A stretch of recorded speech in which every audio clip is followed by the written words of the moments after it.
Bonjour, c'est Marc Vandamme, le président et manager de Énergie, avec un ami donc la même ville que moi, que Brionne. Donc moi c'est Marc Vandamme, j'ai 69 ans et Jacques, tu as quel âge, Souhaite m'a dit? 65, 60, 66. 60, non? 76, non? Je suis né en 43.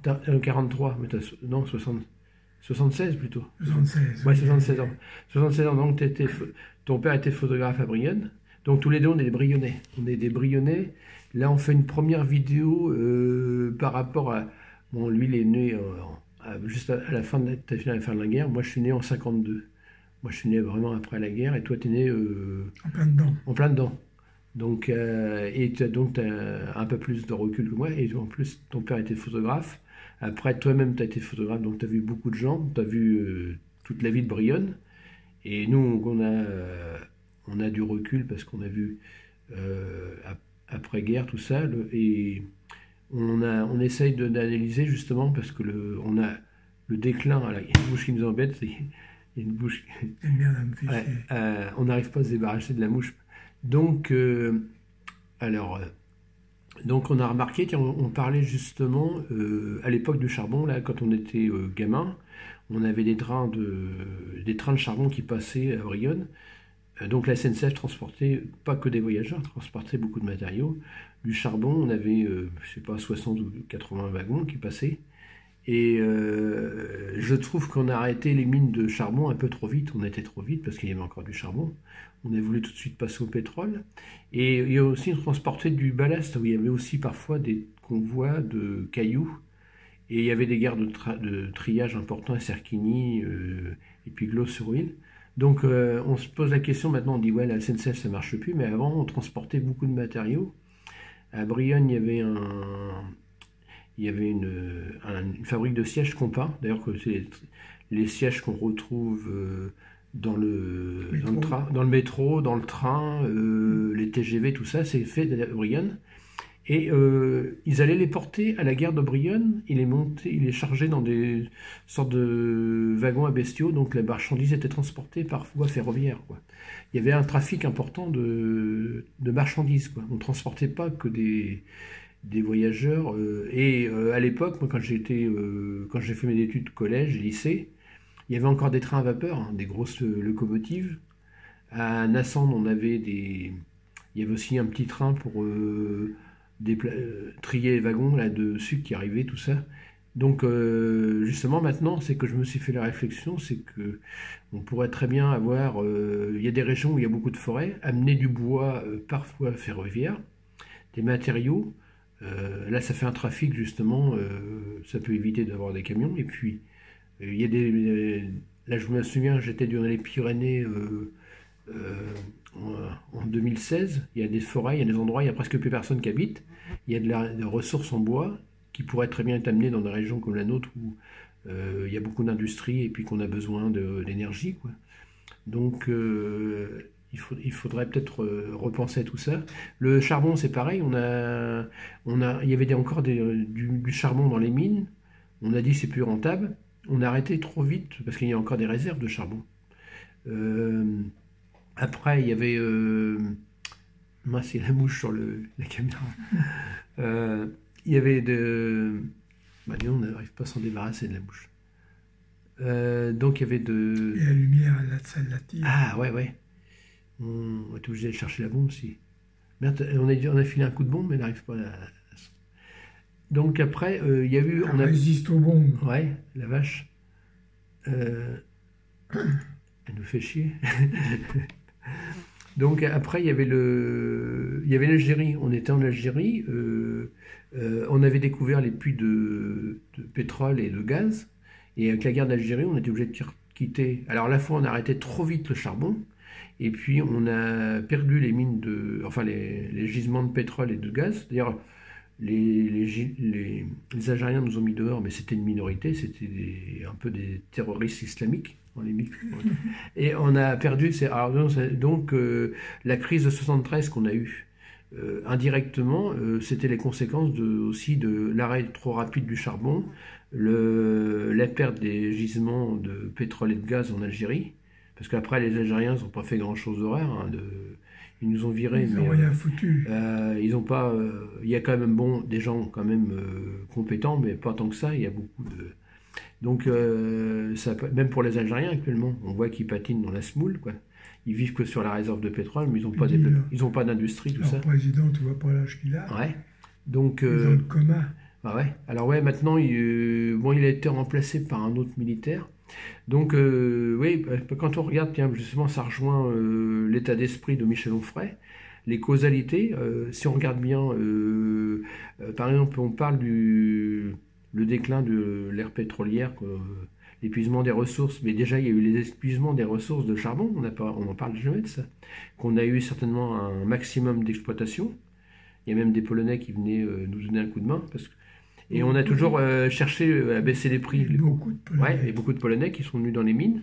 Et on a arrêté les mines parce que je sais qu'il n'y a pas très longtemps, il y a même des Anglais qui voulaient racheter une mine qui avait encore du charbon, qui voulaient l'exploiter. Parce que même en Grande-Bretagne, ils ont réouvert des mines et se sont aperçus que ça peut rendre service. Donc parfois on a été trop vite, sans penser à l'après. Alors maintenant, pour remplacer le charbon et le pétrole, il y a des plantes comme le miscanthus, dans des régions où c'est comme en Normandie, justement, c'est très humide. Ça peut servir à produire du carbone, parce que de toute manière, on dramatise sur le CO2, mais il y aura toujours besoin de CO2. Quand nous respire, on rejette du CO2, puis les plantes le captent, justement. Si on avait beaucoup plus de plantes, de végétation, on capte. Donc, oui, la crise de 73, quand on réfléchit bien. Alors, je pense aussi la crise de 73, elle est arrivée aussi. Les Américains qui tiraient trop de pétrole sur leur territoire, ils se sont trouvés en panne de pétrole. Ils sont rabattus sur le Proche-Orient. Rapproche-toi un peu de moi, tiens, Jacques, parce qu'on te voyait un peu mieux. Et ça fait une flambée du prix du pétrole. Ça a été multiplié par 3 ou 4, je crois. Donc ça nous a fait une crise. Déjà, ça a commencé. La crise financière, enfin le déclin de la France, ça a commencé après 73, quoi. Parce qu'on avait trop vite fermé les mines de charbon. On avait perdu l'Algérie. Le pétrole qui monte en flèche. C'est là qu'on s'est décidé à faire les centrales nucléaires, mais c'est pas forcément un bon choix non plus, parce qu'il y a les déchets, il y a le problème des déchets. Donc, quand on réfléchit bien, et il y a quand même, quand on regarde bien le fait qu'on est. Et puis en plus, quand on regarde l'Algérie, ils n'ont pas une économie qui dépend uniquement du pétrole, quoi. Ils n'ont presque pas d'industrie. L'agriculture n'est pas développée, le tourisme. Et c'est dommage tout ça, parce que je ne sais pas si les Français en étaient aussi méchants que les Allemands, quoi. On était des colons. Les colons français n'étaient vraiment pas si. Pareil, ah ouais, tiens, une petite parenthèse, qu'on parle des colons, on nous parle de la repentance de la guerre d'Algérie, mais est-ce qu'il y a une repentance des Allemands pour la Deuxième Guerre mondiale? Ils ont tué 60 000 personnes en Europe. Et je vois pas. 60 000 seulement. 60 millions, pardon, 60 millions. 50 à 60 millions, c'est pas exactement le chiffre, mais 50 à 60 millions de morts. Les camps de concentration. Ouais. Puis, ouais, exactement. Donc, les Allemands, ils n'ont pas tellement de repentance, hein. On se flagelle avec l'histoire d'Algérie, mais aussi, je pense que même le terrorisme, ça a commencé, le phénomène terrorisme islamique, ça a commencé avec l'Algérie, parce que c'était des islamistes qui nous ont attaqués, qui égorgeaient les gens. Parce que peut-être côté français, mais on a été agressés, donc on s'est défendu. J'ai pas assez d'informations, parce que moi j'étais quand même. J'avais peut-être 10 ans, j'étais pas très vieux. Alors à cette époque-là, on a du mal à analyser. Alors, alors tous les deux, on a nos pères qui ont été prisonniers. Dans notre famille, on a. Mon père, il n'a pas été prisonnier, lui. Hein. Ah non, il a réussi. Il a été blessé de guerre. Ah, il a été blessé, donc ouais. Et par contre, mon père était prisonnier pendant 4 ans à Zweibrücken, de Pont, on en parlait souvent. Donc je suis allé voir en 2016 où c'était. Ils sont pas très accueillants, les Allemands. Je sais pas, en plus, j'arrive un dimanche, c'est pas la communication, ils sont des très bons techniciens, mais pas très accueillants. Donc,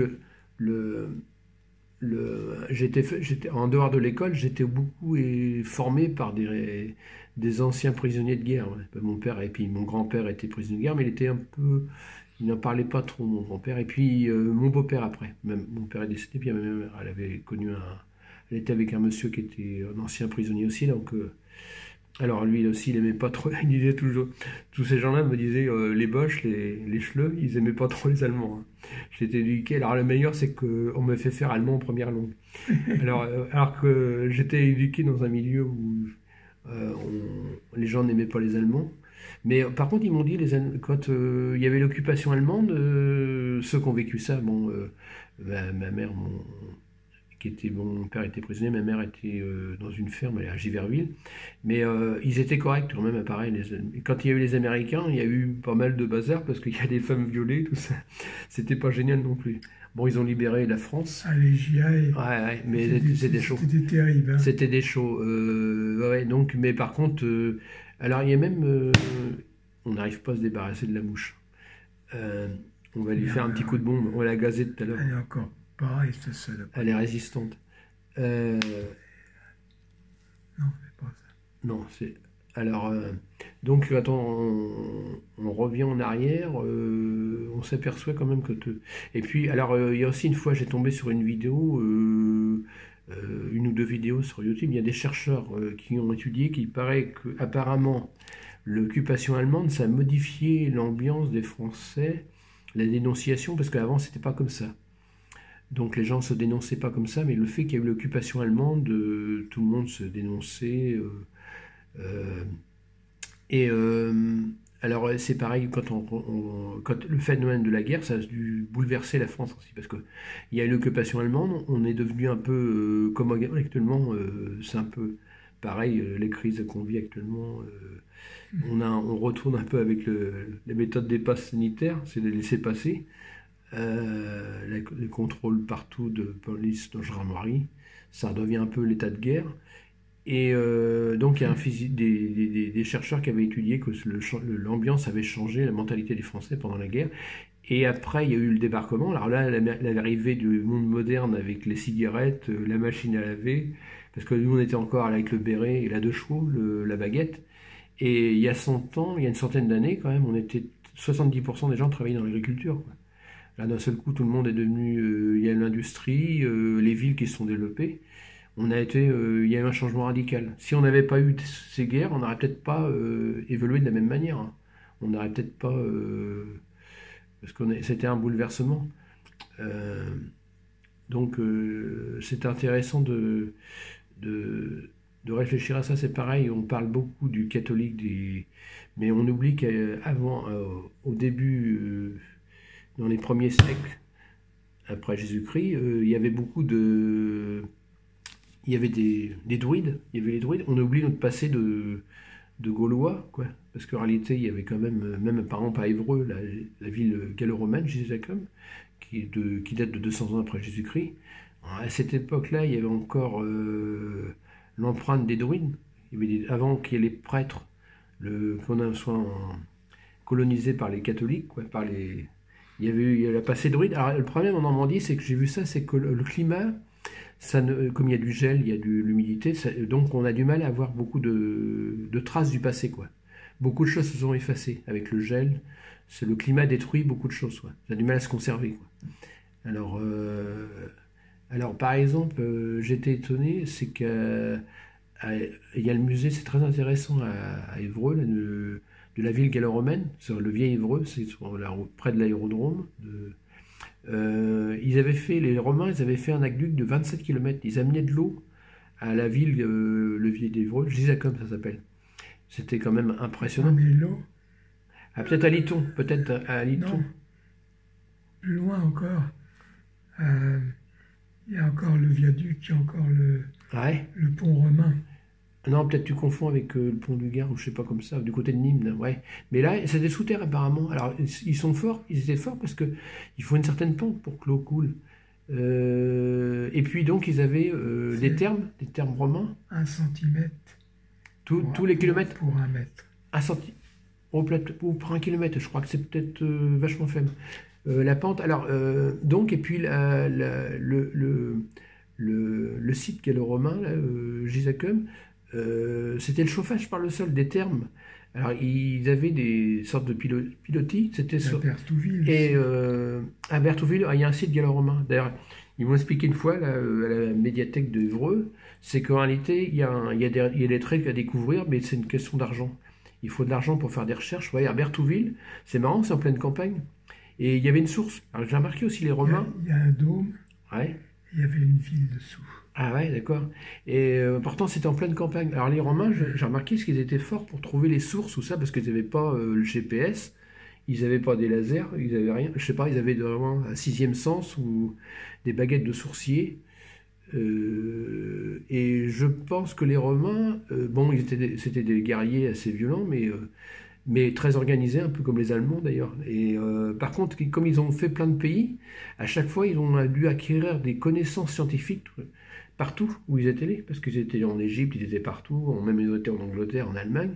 Ils récupéraient des connaissances, quoi. Et d'ailleurs, le béton romain, il y a le béton égyptien, moi sur lequel je travaille là. C'est un mélange de calcaire, de chaux et de bicarbonate. Et enfin pas les Italiens, les Romains, ils avaient le béton romain qu'ils faisaient avec de la poudre de volcan. C'était l'ancêtre du ciment. D'ailleurs, celui qui a découvert le ciment, Louis Vicat, il s'est basé sur le béton romain. Il paraît qu'à Rome, il y a une coupole, il y a des bâtiments qui sont faits, des voûtes. C'est un mélange de calcaire avec donc de la poudre de volcan, et ça durcit ça se comporte comme le ciment. À l'époque, donc vous voyez. Et il y a aussi le viaduc, je ne sais plus qui amène l'eau à Nîmes, là, l'ancien viaduc. Pareil, c'est cimenté à l'intérieur pour que ça soit étanche. C'est du béton romain. Il est encore en état. Le pont du Gard. C'est le pont du Gard, ça doit être ça, ouais. Je me souviens plus. Donc c'est impressionnant. Il existe encore. Bon, il n'amène plus d'eau, mais ils disent qu'il est encore étanche, il est encore intact. C'est encore humide à l'intérieur. Ah ouais, ouais. Et donc des civilisations anciennes, ils avaient trouvé des trucs. Ils n'avaient pas des laboratoires ultra sophistiqués d'ordinateurs, mais ils avaient des. C'est impressionnant quand on regarde en dehors des guerres, mais des connaissances qu'ils avaient, les gens. C'est pareil quand on regarde par exemple des civilisations en Amazonie, parfois ils se transmettent oralement, par exemple pour les poisons qu'ils font ou les recettes pour se soigner avec les plantes. Ils se transmettent de ça de génération en génération. Ils ont des connaissances que c'est pas forcément écrit ou sur des ordinateurs, mais il y a du savoir, hein. Donc, quand on regarde un peu, on revient un petit peu en arrière. Il y a aussi beaucoup de gens, dans mes grands-parents, tout ça, on nous disait ça va trop vite. On a été un peu trop vite dans le progrès. Je pense que on a voulu aller trop vite et puis on s'est brûlé. On s'est brûlé au soleil. On a été trop vite et il y a des choses qu'on a négligées. On a foncé sans réfléchir. Il y a aussi par exemple toutes les marques qu'on a supprimées par exemple, hein, parce qu'après quand on voit dans les champs maintenant quand il pleut beaucoup, ils ont tendance à se reformer les marques parce qu'il faut des réserves d'eau. Voilà, on les a supprimées mais elles se reforment. Donc c'est le romané. La nature, il y a un équilibre. C'est quand il y a eu le remembrement. Ouais. À supprimer toutes les marques. Ouais. Et puis le bocage normand, là, toutes les haies, donc ça protégeait du vent, quoi. D'ailleurs, c'est marrant. Ah, ça y est, tu l'as eu. Ça y est, tu l'as eu. Tu as eu la mouche. D'ailleurs, justement, tu as une question, je ne sais pas si tu sais, toi, dans les routes de campagne, tu as des talus. Donc ils ont creusé, ils ont mis, je sais pas pourquoi il y a des talus, et puis il y a toujours des arbres, c'est peut-être pour protéger du vent. Oui. Et puis c'est toujours encaissé, la route est toujours un petit peu en dessous des champs, quoi.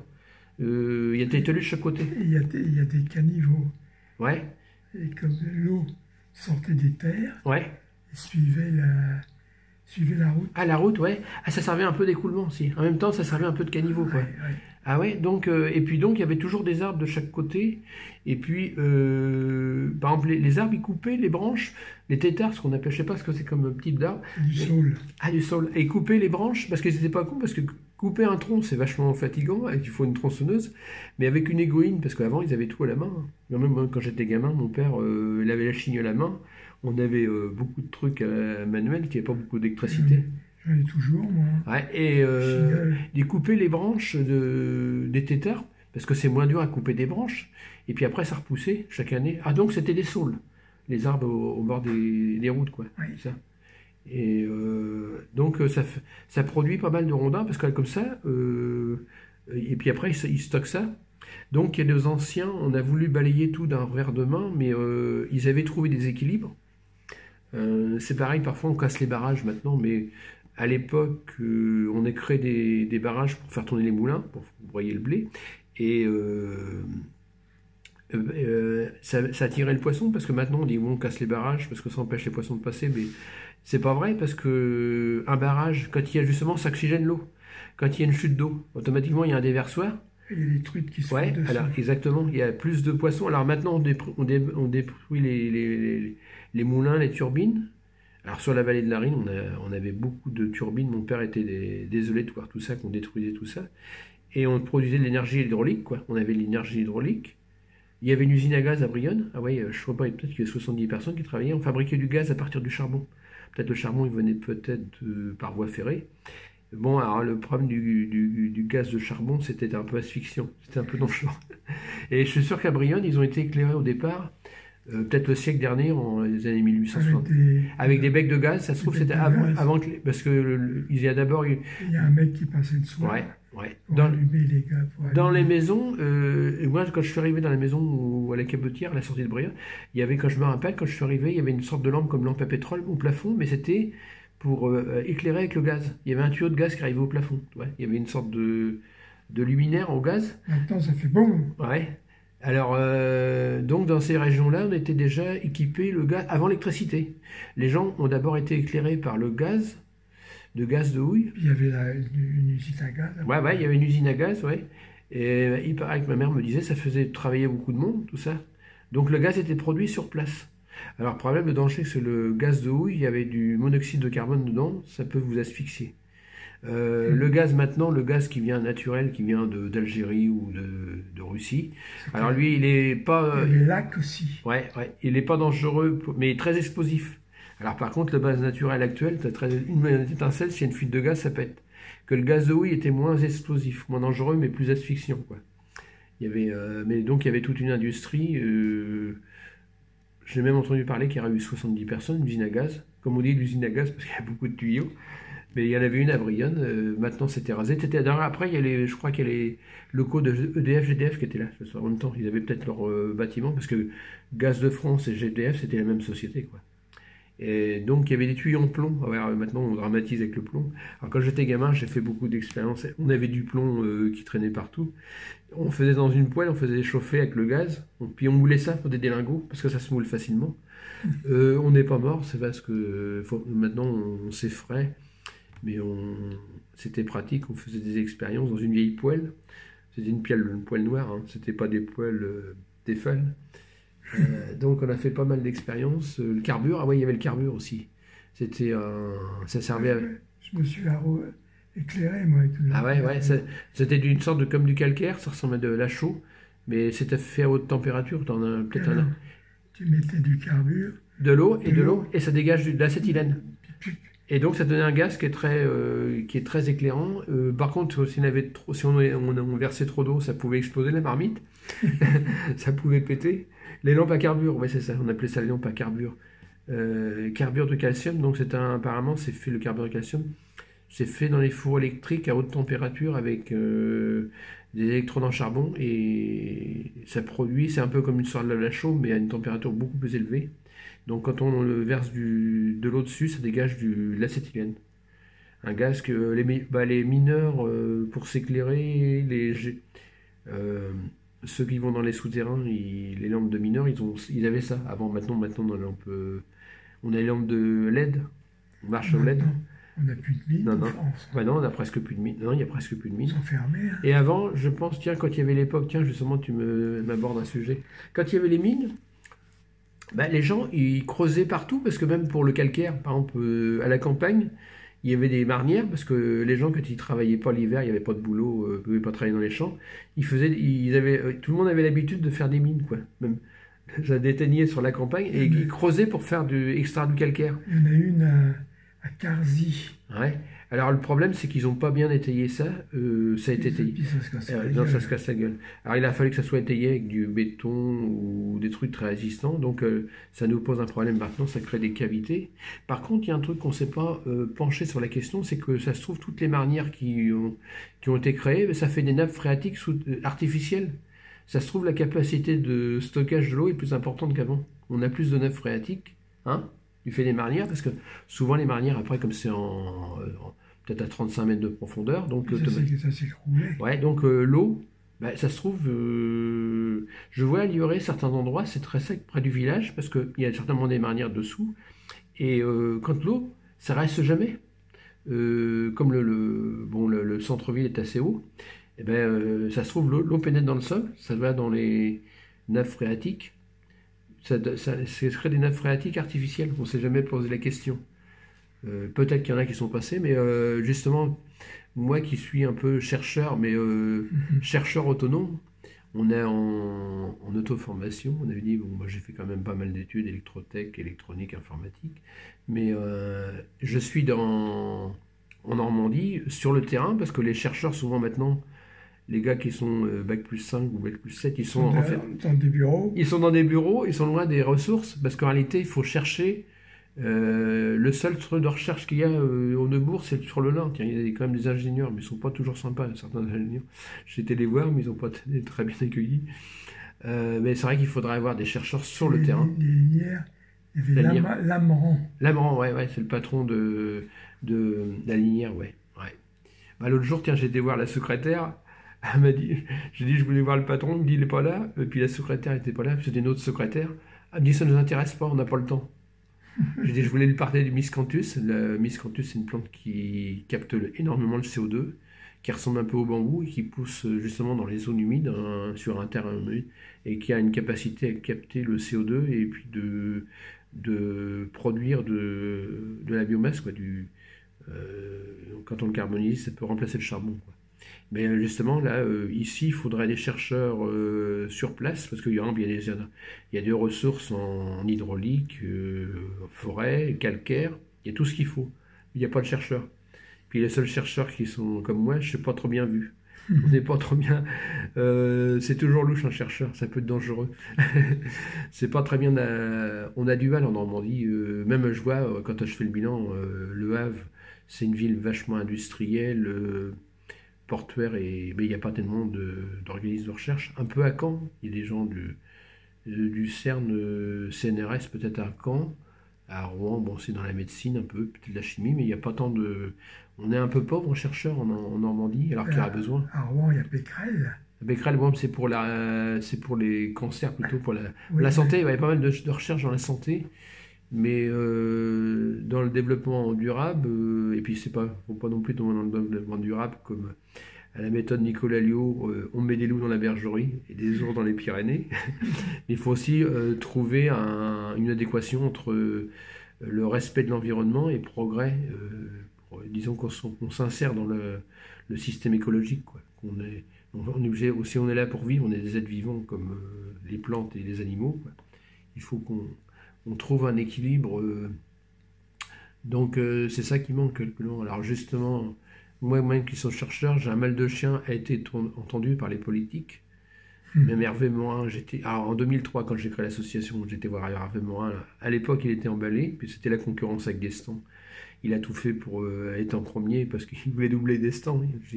Il m'a aidé. Puis à partir... Il se fait baiser par Destan. Ouais. Et puis en 2005, alors après, j'ai été créé en 2003. Après en 2005, à partir de 2005, j'ai eu des stagiaires. Et jusqu'en 2000, alors on a étudié la conversion d'une maison toute électrique aux énergies renouvelables. On a d'ailleurs essayé les panneaux solaires au début, mais on en dit il n'y a pas assez de soleil. Et puis après, on est orienté vers le bois. Donc mais malheureusement, je ne suis pas seulement soutenu pour... on m'a même interdit, non mais meilleur, c'est que depuis 2015, Habitat m'interdit de recevoir des stagiaires. Mon association a été créée à l'aide de Hervé Morin. En 2015, j'étais voir Hervé Morin, il n'a pas fait grand-chose pour m'aider, pour me trouver un local, pas du tout. Et depuis 2015, ça c'est vraiment l'époque de Hollande, là, quand Hollande a recruté Macron, Valls, c'était la dégringolade. Là. Et depuis 2015 à maintenant, on est en 2021, on n'arrive toujours pas. Alors, je contacte des élus un peu partout, mais entre ce qu'on dit à la télé, on nous prend la tête avec le CO2, bon, le nucléaire c'est mieux, mais le nucléaire il y a des déchets. Mais j'ai pas encore eu d'écho. Hein. J'ai rencontré beaucoup d'élus, mais même les maires, tout ça. J'avais écrit en 2015, j'avais écrit à 2 élus départementaux, personne ne bouge. Donc, alors entre ce qu'on dit à la télé et puis la réalité sur le terrain, pour l'instant, j'ai pas touché 1 euro. J'ai eu 26 stagiaires. Donc, il y en a même qui sont devenus ingénieurs qui m'ont remercié. Et moi, je suis toujours au même point. Hein, merci. J'espère que là, on va remettre un coup. Je retéléphone. Alors, j'ai remarqué que dans les chambres de commerce, il n'y a pas tellement. C'est commerce, industrie, mais on n'est pas tellement capable de soutenir quelqu'un dans le développement durable. On a du mal. Hein. On a du mal à il n'y a pas d'interlocuteur. Je vais proposer ma candidature pour un groupe de réflexion parce qu'il y aurait besoin. On a pas mal d'idées. Parce que parfois il y a de l'argent, mais ça ne suffit pas l'argent, il faut des idées. J'ai les lunettes qui glissent tout le temps sur le nez là. Ils sont pas très. Donc là, c'était notre première vidéo sur comme ça. Ah ouais, t'as des choses à dire, Jacques, là, parce que moi j'ai beaucoup parlé. Non, mais tu continues, c'est très bien. Ouais, c'est très bien. Ouais, tu peux rajouter des trucs quand tu vois. Remets-toi devant un peu l'écran, tiens, devant la caméra. T'es sur le côté. Mets-toi un peu. Donc, alors, c'est que ce qu'on remarque en ce moment, on continue. Et puis, avec Jacques et puis un ami de Rennes aussi, on continue à descendre. On continue. Hein, te cache pas le visage. On est toujours en déclin là pour l'instant. Il n'y a pas de. Remets-toi bien devant la caméra, qu'on te voit un peu. Ouais. Donc, on constate que toujours. Alors, le pass sanitaire, ça me fait penser pendant la guerre qu'il y avait les papiers, les Allemands qui dirent papiers. Ils devaient demander les papiers pour circuler. Je vais demander, là, j'ai une voisine qui a 85 ou 87 ans. Elle devait avoir 10 ans au débarquement. Alors, elle habitait Falaise, je crois, dans ce coin-là. Elle m'a expliqué qu'il y avait eu des combats très violents. À Villers-Bocage. Villers-Bocage, c'était la vallée, je sais pas, la vallée de la mort. Je sais pas, il y avait eu tellement de morts. Donc, elle a vécu le débarquement. Et elle m'a même dit que, par rapport à la situation actuelle, elle m'a dit. Même quand il y avait les Allemands, c'était moins pire, le couvre-feu, c'était je crois à 21h. C'était pas aussitôt qu'avec Macron. Elle m'a dit c'est même encore pire. Ils l'ont supprimé. Ouais, le couvre-feu. Ouais. Je sais pas si ça avait un sens parce que c'est pareil. Moi qui je suis on est dans une zone de campagne, il n'y a pas beaucoup d'humains. Il y a plus d'animaux et de forêts que de.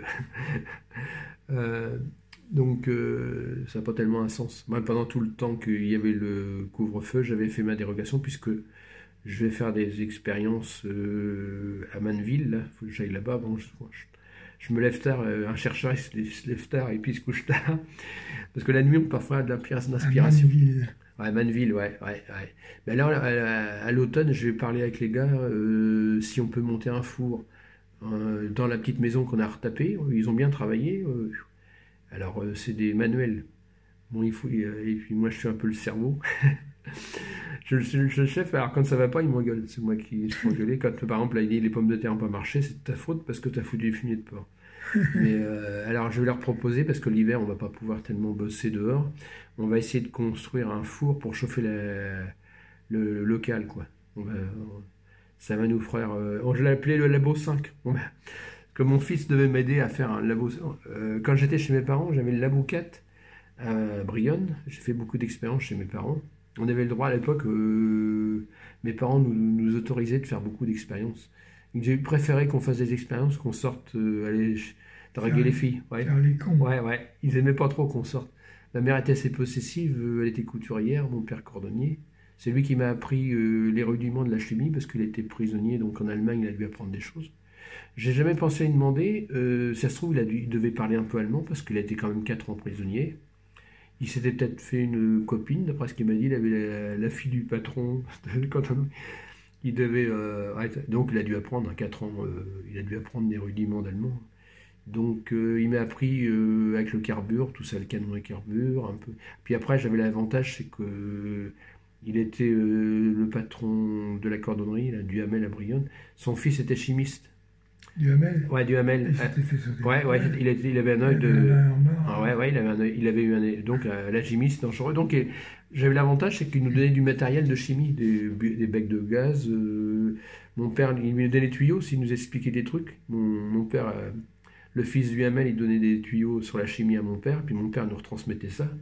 Donc, on a appris la chimie un peu aussi avec mon frère dans les bouquins. Parce qu'à l'époque, on n'apprenait pas la chimie à l'école. J'étais allemand et espagnol. J'ai voulu faire chimie, non, c'était pas possible au collège. Obligé de faire. Puis en deuxième langue, pas possible de faire anglais. Mes parents avaient voulu me mettre à Bernay parce qu'ils voulaient pas que je reste à Brionne. Alors, la prétexte, c'était de faire en faisant allemand, comme ça, ils étaient obligés de me. Foutu à Fresnel, non? Ouais, Fresnel, c'était dur. Ah ouais, c'est vrai que tu m'as expliqué, tu as été en. Alors moi, j'étais mis en pension à 12 ans, c'est quand même assez violent. Mes enfants, j'ai pas voulu qu'ils partent si tôt. Ils sont partis qu'à 16 ans en pension. Oui. Et toi, t'es pareil, t'es encore plus jeune que moi? 9 ans. 9 ans, ah, c'était violent. Tu as été mis à 9 ans à Rouen. Donc, dans une institution religieuse. Alors donc, tu étais carrément en primaire? Pensionnaire. Tu étais pensionnaire, mais tu étais encore à l'école primaire, quoi? Oui, j'étais en 8e. J'ai fait la 8e, la 7e, la 6e et la 5e. Ah ouais, parce que c'était pas pareil, c'était 8, 8, 5, 6, ah ouais, d'accord, c'était pas CM1, CM2 comme après. Moi, j'ai connu CM1, CM2. Et puis... Ah oui, il y a aussi le truc, c'est que je me rappelle quand j'étais à l'époque, moi c'était en donc je crois en 62 dans les années 60. Quand j'étais à l'école primaire, il y avait il y avait des élèves, les mauvais élèves à l'école. Avant, c'était pas obligatoire jusqu'à 16 ans. Parce que quand j'étais encore à l'école primaire à Brionne, c'était jusqu'en 64. Qui était le directeur à l'époque? Taleux, il était. Mon père ne l'aimait pas parce qu'il me dit. C'est pour ça qu'il ne voulait pas que je reste à Brionne. Il foutait des raclés. Ah ouais, il tapait les élèves. Saloperie. Ouais, il était mauvais. Et à cette époque-là, les mauvais élèves. Il avait un garçon puis une fille. Ah bon, d'accord, moi je ne me rappelle pas. Je mangeais la soupe le midi, c'était un peu la soupe populaire. On restait à la cantine le midi. On avait de la soupe, il n'y avait pas grand-chose à manger. Donc. La cantine, elle était juste à côté de l'école. Ouais. À l'entrée, justement, à gauche du portail. Et donc, à cette époque-là, les élèves, ils étaient... ceux qui avaient des mauvais élèves qui n'arrivaient pas... Ils redoublaient jusqu'à 14 ans. Et à 14 ans, ils allaient travailler. Mais la meilleure, c'est que... Parce qu'on a voulu faire l'école à 16 ans, mais parfois, il y a des gens qui sont manuels. Ils seraient plutôt maintenant pour aller les former dès 12 ans à un travail pratique jusqu'à... On a voulu prolonger jusqu'à 16 ans, mais c'était une erreur. Et là, à cette époque-là, il y avait beaucoup d'usines, donc la vallée de Narine jusqu'à Bouchon, et tous les élèves qui étaient mauvais à l'école, mais je les ai retrouvés dans la serrurerie, ils ont bien réussi parce que c'était des bons manuels. Ils avaient redoublé le CM2. Même le maître d'école, c'était Botté. Il était assez dur. Il ématait les fortes têtes. Et sa femme était professeure d'anglais. Ah ouais, c'est possible, ouais. Et puis, à 14 ans, ils allaient travailler, les gars. Donc, à cette époque-là, il y avait beaucoup de travail. Alors, ça peut expliquer, d'ailleurs, que le niveau intellectuel dans notre région n'est pas élevé parce qu'il y avait beaucoup de travail avant. Donc, les gens, ils ne faisaient pas beaucoup d'études. Par exemple, en Bretagne, c'était l'inverse parce que moi, j'ai connu pas mal de gars de Bretagne qui sont venus travailler en Normandie. Ils étaient obligés de faire des études parce qu'il n'y avait pas de travail. Donc, il fallait d'abord qu'ils se forment. Qu'en Normandie, le problème, comme il y avait facilement du travail, donc les gens, ils ne faisaient pas beaucoup d'études, quoi. Mais par contre, si un élève n'était pas mauvais, CM2, je vois mon grand-père j'ai vu ses bouquins d'école, dans un bouquin de CM2, ils apprenaient la comptabilité comme artisan. Ils avaient fait tous les calculs pour un artisan, la comptabilité, que maintenant, même en CM2, il faut attendre la troisième pour faire un peu de comptabilité. Ça prenait des trucs de base, même pour eux. CM2, c'était quand même pas mal. Ma mère, elle était secrétaire de mairie pendant la guerre. Et elle a fait ses études de couture. Secrétaire de mairie où? À Giverville, je crois. Elle distribuait les tickets de rationnement avec le maire. Et puis, elle a été faire ses études de couture à Bernay. Après, elle a vécu à Bernay, peut-être après la guerre. Et elle allait à Évreux faire la chambre des métiers, apprendre son métier. Le métier de couturière, elle apprenait ça. Elle allait à la chambre des métiers d'Évreux. Elle me disait, les gens d'Évreux, c'est un peu spécial, ils étaient un peu fiers. Je sais pas, c'est peut-être après la guerre, elle a logé à Bernay sur une dame, et puis elle était peut-être en apprentissage, ça se trouve, elle travaillait chez une couturière, et puis elle allait aussi à Évreux, d'après ce qu'elle m'a dit. Et alors, pendant la guerre, c'était assez fou, ce qu'elle m'a dit ça sur le tard, c'est qu'elle était de Giverville à Bernay, ce qui est 14 km, dans des sabots avec de la paille, aller-retour dans la journée, avec sa cousine. Il faisait pour aller porter les colis à mon grand-père, tu te rends compte? Que maintenant, on prend la voiture pour aller chercher le pain. Hein, à peu près. Hein, à cette époque-là, ils étaient courageux, les gens du papa. Ils partaient. Alors, par contre, elle m'avait dit, les Allemands, regarde bien la caméra. Les Allemands, ils étaient parfois vaches, ils roulaient dans la flaque d'eau, ils les éclaboussaient. Ouais, ils étaient pas toujours sympas. Et puis un truc horrible, alors Giverville, il y avait une maison, tous les blessés de guerre du front russe, qui avaient des membres gelés, il y avait un tas de membres gelés, ils leur coupaient les membres, dis donc, amputés. Et elle passait de ça, elle n'a presque jamais parlé. Et je lui ai demandé d'écrire ça sur un cahier. J'ai dit, il faut que tu marques ça sur un cahier, tes mémoires. Alors, c'est ma fille qui les a récupérés. Il faut que je lui demande parce qu'elle explique des trucs qu'elle n'a jamais osé me parler. C'est marrant, comme parfois, il y a des gens qui ont vu des trucs atroces. Ils n'en parlent pas. Hein. Il y a des gens qui, si on ne leur pose pas les questions. Mon père, lui, me parlait des trucs de prisonniers, de camp de prisonniers, parce que il avait plein de photos dans son portefeuille. C'était marrant. Il avait au moins une centaine de photos, toujours sur lui. Tous les collègues prisonniers. D'ailleurs, il a connu. Ah oui, il a connu. Les Stalags, c'est ça. Il a connu mon grand-père en étant prisonnier. Et puis après, il est venu le voir. Et c'est comme ça qu'il a connu ma mère. Ouais. Parce que c'était la fille de mon grand-père. C'est comme ça. C'est marrant, il y a des variations de luminosité parfois. Je sais pas à quoi c'est dû. Donc, c'est assez marrant. Donc, il a connu ma mère. Puis à cette époque-là, il se déplaçait en vélo, dis donc. Il faisait Giverville-Brionne, 14 km. Aller-retour. Ouais. En vélo, comme c'était un peu mieux, mais il n'y avait pas de dérailleurs, dis donc. C'était pas des. C'était des vélos qui étaient durs. La côte de Cormeil, il fallait. Ah ouais, 2 km. Il y a 2 km. Ah ouais, c'est raide. Hein. Une fois, j'ai voulu la monter à toute vitesse. Mon père était en Solex à l'époque, il avait commencé à avoir un Solex qui était motorisé. J'ai voulu monter la côte à toute vitesse en vélo. J'ai eu un malaise en arrivant en haut, dis donc, j'étais à moitié étourdi, tombé dans le fossé. Ça peut être dangereux quand on fait un effort trop intense. Mon père, après, je me suis traîné pour faire les 12 km restants, dis donc. Mon père avait le vélo Solex. Pour aller à Giverville. Ouais, pour aller à Giverville. Ah ouais, c'était emmerdant parce que quand on démarre de Brionne, t'as les 2 km de côte. Ah, t'as le temps de voir le paysage. D'un côté, t'as la côte de Giverville, puis de l'autre côté, t'as la côte du Neubourg. Ouais. Ah ouais, c'est vrai que là, il y a un truc que mon grand-père, il avait un cheval, il refusait le progrès, c'était fou. Il était assez écolo, ma grand-mère et mon grand-père. Et il avait une charrette avec un cheval, et puis il était maçon. Et quand il venait à Brionne, il passait par Berthouville, Saint-Cyr-de-Salerne, parce qu'il y a moins de pente pour le cheval. Il passait pas par la route de Corbeil. Donc c'est intéressant, on fait un petit peu une rétrospective. Là, c'est la première vidéo qu'on essaye. Après, on va essayer de faire des thèmes, des sujets bien précis. Tout. Là, on balaye un petit peu, un peu de tout. Quoi. Je sais pas combien il y a de temps de 43 minutes déjà. 43 minutes de. On se raconte des conneries. Qu'on dit, je crois, ouais, 43 minutes. Il y a l'affichage, je la regarde là. 43,27. Donc, bon, c'est comme ça. Après, on pourrait faire. On fait ça à la Jean-Pierre Petit, là, le chercheur là, qui est d'Aix-en-Provence. J'aimerais bien le rencontrer. Avec ses grands cheveux. Non, c'est Didier Raoul. Didier Raoul à Marseille. Oui. Didier Raoul.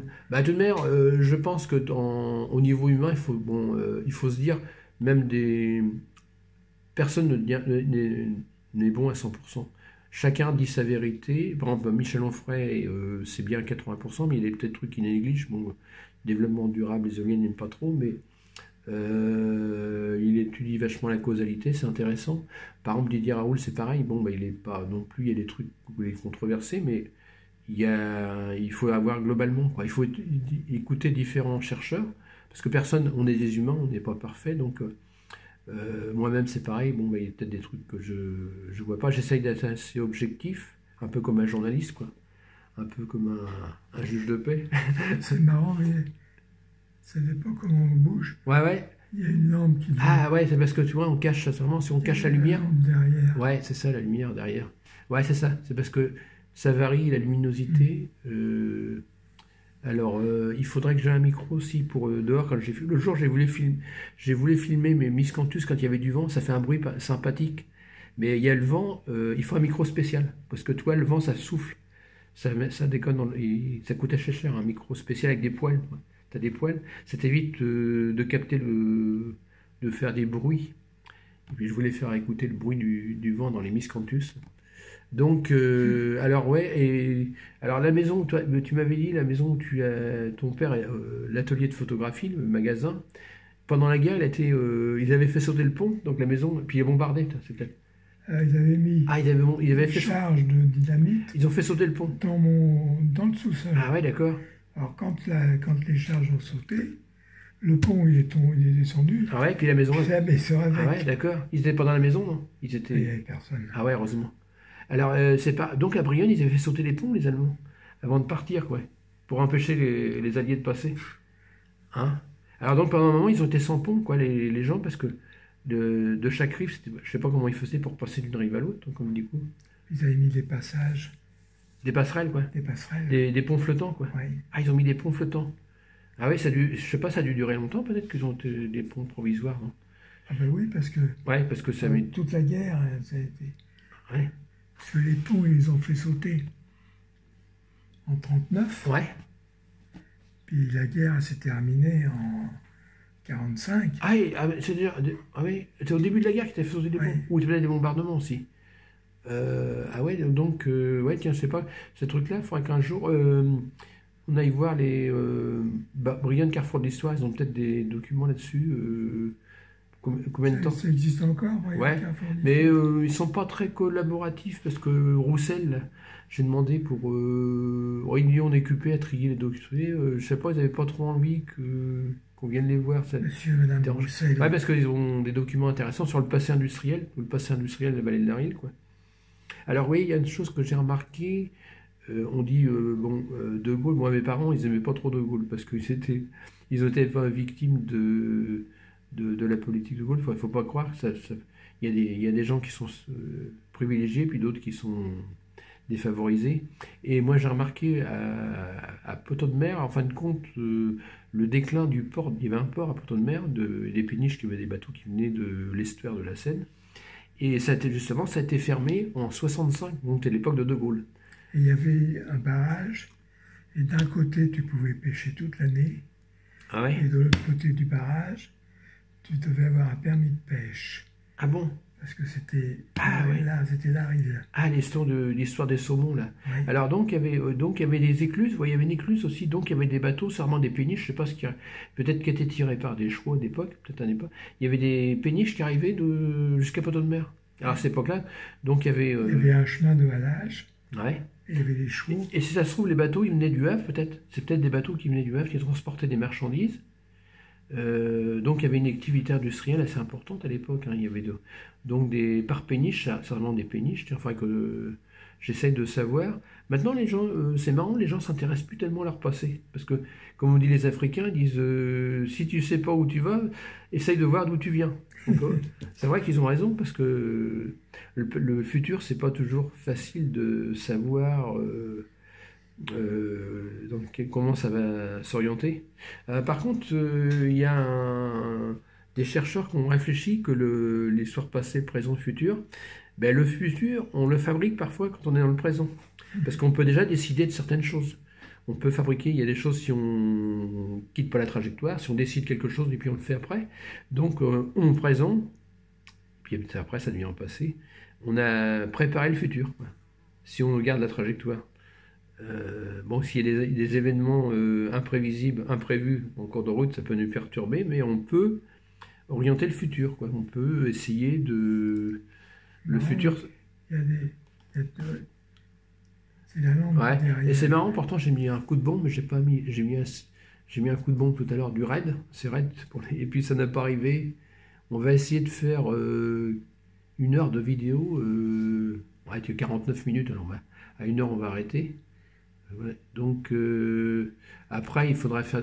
C'est ce qui fait, parfois, une vidéo comme ça, on fait un tour de table comme ça, euh, on balaye depuis la guerre jusqu'à maintenant, quoi. Mais après, on fera des thèmes plus ciblés, quoi, c'est pour nous entraîner, quoi. Et il faut que je vois aussi avec ma voisine qui a 85 ans, ou peut-être plus, qui a vécu le débarquement, tout ça, qu'elle nous explique. Alors justement, elle se désole un peu, parce elle a des problèmes de santé, mais je dis, elle se rend pas compte qu'elle a de connaissances, elle sait tout ce qui s'est passé depuis la guerre, puis elle a un regard, quoi, parce qu'elle a vu la, la guerre, et puis maintenant, l'époque actuelle, bon, elle a du recul, quoi. C'est intéressant ces témoignages, quoi. Parce qu'après, quand les gens, même par exemple, c'est pareil pour le débarquement, tous les vétérans, maintenant, il n'y a plus tellement de vétérans qui ont vécu le débarquement. Voilà, donc parce que ces gens-là, ils avaient des connaissances réelles, tout ce qu'ils ont vécu, le savoir, après, ça se perd, hein. Bah, justement, c'est ce qu'on essaye de faire avec Jacques, parce que lui, Jacques, il a une sacrée mémoire. Il connaît tous les maires qu'il y a eu à Brionne. On va essayer de sauvegarder toutes ses connaissances, son savoir, puis associer avec le mien. Bon, moi, je suis un peu plus jeune, j'en connais moins. Puis lui, il a vu. Ah ouais, c'est intéressant parce qu'il a vu, comme il avait tous les clients de Brionne, hein, il a vu toutes sortes, toutes les classes, des riches aux pauvres, quoi. Il a vu toutes les gens, toute la population. Donc il a une idée globale de Brionne, quoi. Parce que lui, il a été tout. Ça a toujours été une ville ouvrière, Brionne. Ah ouais, ouais. Il y avait 5 usines avant. Ouais, c'est ça. Donc 5 usines, beaucoup d'usines textiles. Alors, j'ai su que justement, il y avait du textile parce que c'est comme Manchester en Angleterre, c'est là qu'il y a eu les premières usines textiles de coton. C'est parce qu'il faut un climat humide pour faire le coton, sinon il pète pour les filatures. C'est peut-être pour ça que la vallée de la Rhine s'était très développée, les filatures, parce qu'il y a d'humidité, quoi. C'est un climat humide aussi. Il y avait au Neubourg, il y avait un machin pour tailler le lin. Ouais. Pour faire du triage. Ah, le treillage. Ah, elle existe toujours, l'amaran, là. Il y a toujours le treillage, ouais, pour refaire les fibres. Ouais. Alors, donc, à Brionne, il y avait... Ouais, c'est vrai qu'il y avait beaucoup d'usines de coton. Il y en avait 5. Et puis, filature, quoi. Puis après, en somme, on fabriquait beaucoup le fil, mais après, c'était envoyé ailleurs pour tisser, quoi. Le tissage, c'était peut-être à Elbeuf, quoi. Il y avait vraiment le tissage à Elbeuf. La vallée de la Rhine, c'était surtout la filature, quoi. Il y avait une usine qui s'appelait Delaporte. Ouais. Et Mouchard. Ouais, ouais. Et Mouchard, c'était le maire de Pontotour. Ah ouais.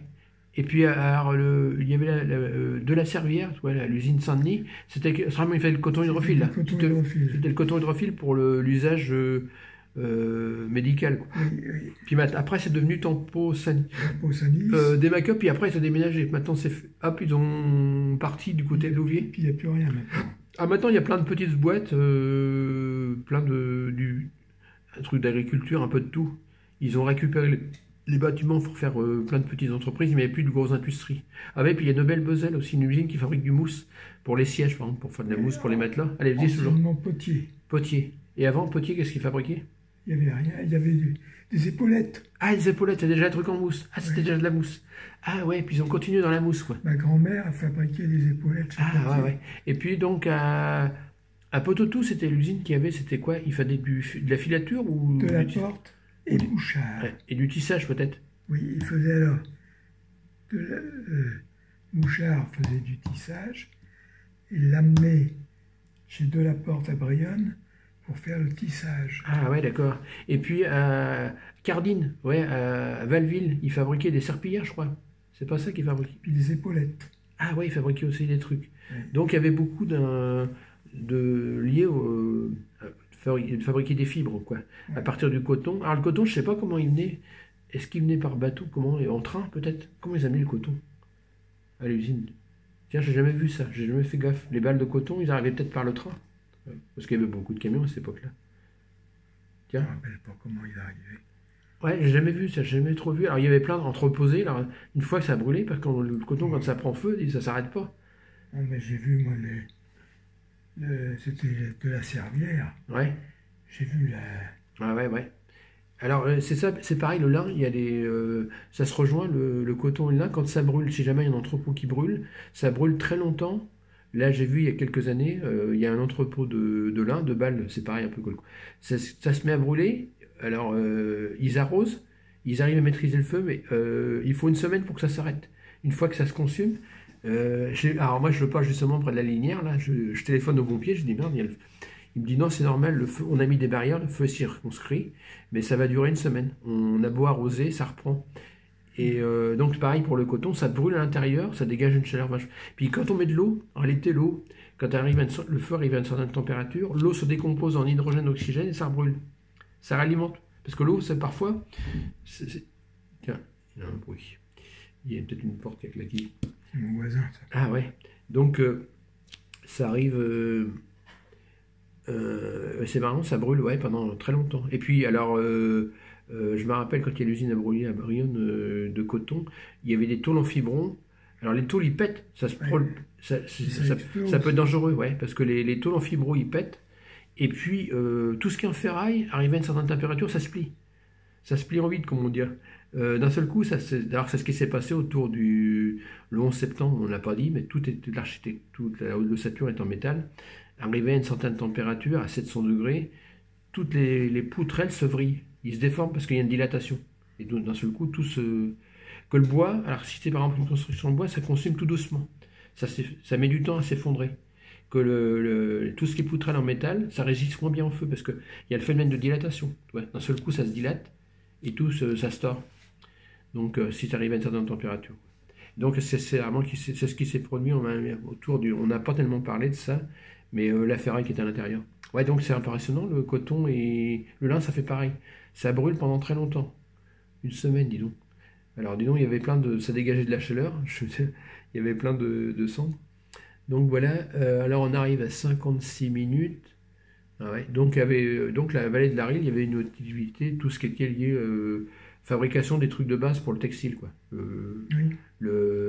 Tout ce qui est coton. Alors je pense que c'était à cause du climat. Parce que j'ai vu ça, il n'y a pas longtemps que j'ai su ça, c'est qu'à Manchester, c'est là que les premières usines de coton se sont développées, le textile, et c'était parce que le climat, il faut un climat humide, parce que sinon le fil il pète quand on fait la filature. Si c'était une région où c'était très sec, tu n'arrives pas à filer le fil, quoi. Donc, c'est comme le fer à soie.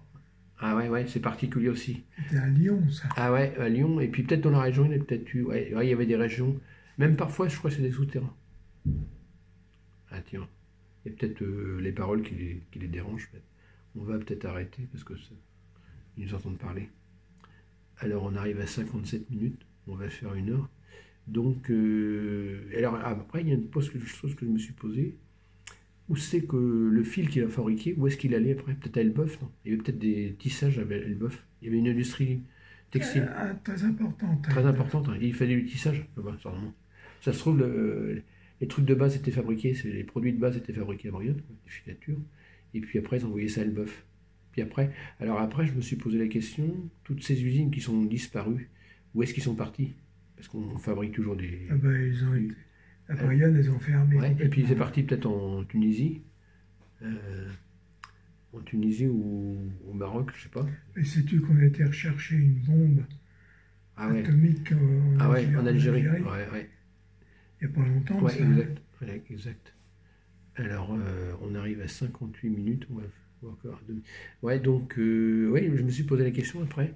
Toutes les usines de textiles qui ont disparu dans la vallée de l'Arille et Pied-le-Bœuf, où est-ce qu'ils sont partis? Parce qu'on fabrique toujours du tissu à partir du coton.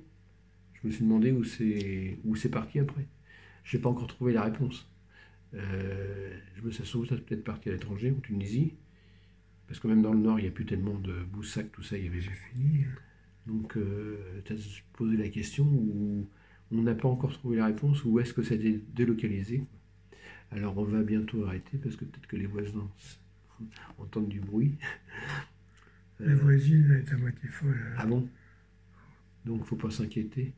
Ouais, donc, toi, c'est un truc que si un jour, t'as des gens qui savent où est-ce c'est parti, toutes ces industries-là, parce qu'on fabrique toujours des vêtements en coton, on fait du tissage, donc c'est bien parti quelque part. Ouais. Mais dis donc, je viens d'apprendre que les baskets, je pensais que c'était fait en Chine, les baskets, c'est fait en Vietnam. Alors, il va y avoir c'est encore moins cher que les Chinois. Donc, on risque d'avoir une pénurie de baskets parce que avec l'épidémie, il y a beaucoup de trucs qui sont fermés. La moitié des usines sont fermées. On va manquer de baskets. Ouais, c'est pas mal ça. Alors donc on arrive à 59 minutes. Donc toi, il faut qu'on trouve interroger les gens pour savoir où sont parties les usines. On arrive à demander aux moines, peut-être des moines ou des habitants, ou il faut des gens assez anciens, des gens très âgés, quoi, qui ont connu tout ça. Parce que c'est vrai que peut-être que le Brian Carrefour de l'histoire, ils savent peut-être. Il y a des trucs comme ça qu'on ne s'est jamais posé la question. Et puis toi, la briqueterie, si tu avais, tiens, savoir la briqueterie, puis le four à chaud. Le four à chaud à Brion, il faut qu'on essaye de savoir. Alors ça y est, on est arrivé à une heure. Bon, on va arrêter les frais, donc Arrête au revoir et à la prochaine vidéo. Et à la prochaine.